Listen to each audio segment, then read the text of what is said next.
জানো মা, আমি ভালো নেই। এই কথাটা আমি তোমাকে অনেকবার বলেছি, তাছাড়া কাকে বলবো বলো? আমার কষ্টের কথা শোনার মতো কেউ নেই। কিন্তু আমি তোমাকে কখনো জিজ্ঞাসা করিনি তুমি কেমন আছো। মনে আছে মা, যখন তুমি চিকেন রান্না করতে, তখন আমাদের ভালো ভালো চিকেন পিসগুলো খেতে দিতে, আর যেগুলো পড়ে থাকতো সেগুলোই তুমি খেতে। আমি কিছুটা অবাক হতাম আর মনে মনে ভাবতাম, কি করে তুমি খাও?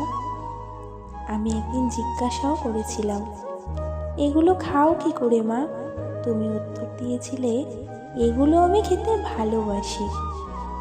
আজ বুঝতে পারছি কেন এগুলো খেতে ভালোবাসতে।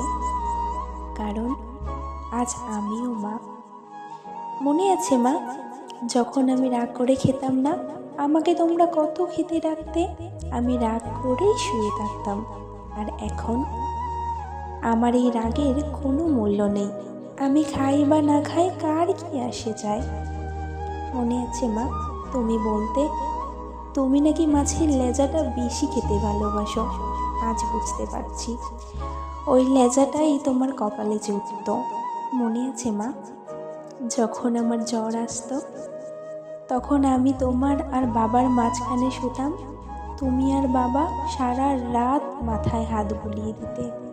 আর আজ মাথায় হাত বোলানো তো দূরের কথা, মাথায় হাত দিয়ে কতটা জ্বর আছে সেটাও দেখার কেউ নেই।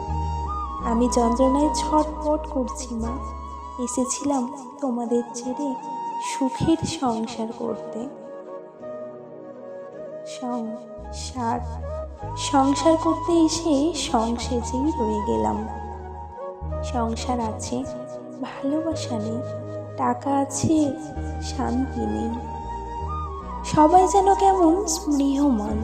জানো মা, ছোটবেলায় সবাই যখন বলতো আমি তোমার মতো শান্ত স্বভাবের হইনি, তখন আমার খুব রাগ হতো, আবার গর্বও হতো। আমি আমার বাবার মতন প্রতিবাদী, আর আজ সেই প্রতিবাদী মেয়েটা ধুলোয় মিশে গেছে। সবাই খুশি তো মা? জানো মা, যখন আমি জোর করে হাসতাম, বাবা তখন বকা দিয়ে বলতো, মেয়েদের জোর করে হাসতে নেই। আজ আমি হাসতে ভুলে গেছি মা।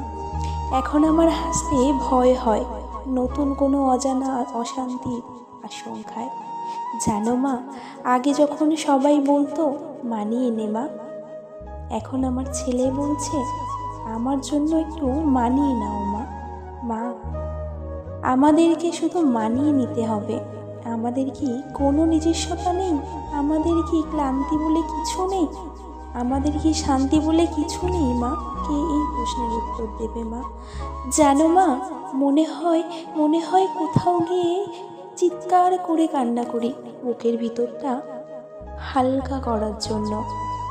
মা, আমি কান্না করতে ভুলে গেছি।